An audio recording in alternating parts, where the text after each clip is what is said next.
1956 was when the company was founded, kind of in the stages of where it was going today.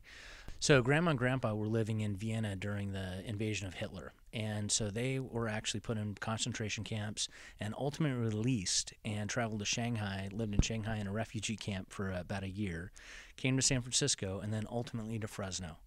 And in Fresno, grandfather started a recycling bag company where they would get industrial bags, onion sacks, flour sacks, and recycle them. And then went from recycling bags to recycling furniture and mattresses. And then my father joined the company, and they went from recycling mattresses to making all new mattresses.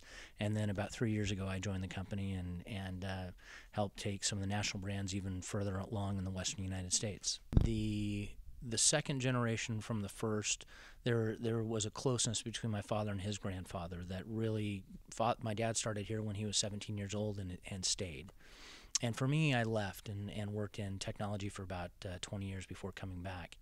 I think the critical element that we're working on for our success is communication between him and I.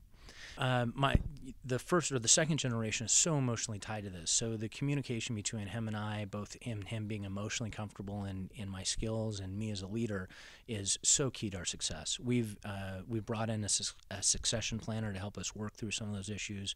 A great gentleman who really is a great facilitator in communication and also has a strong business background.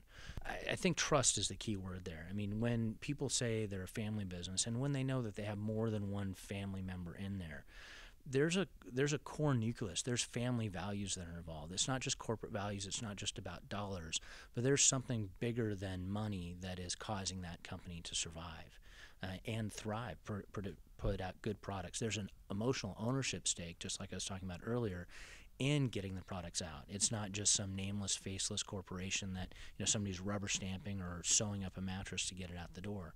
So that trust and belief that we really are going to go the extra mile because we're fully invested in this as a family makes a difference in our market.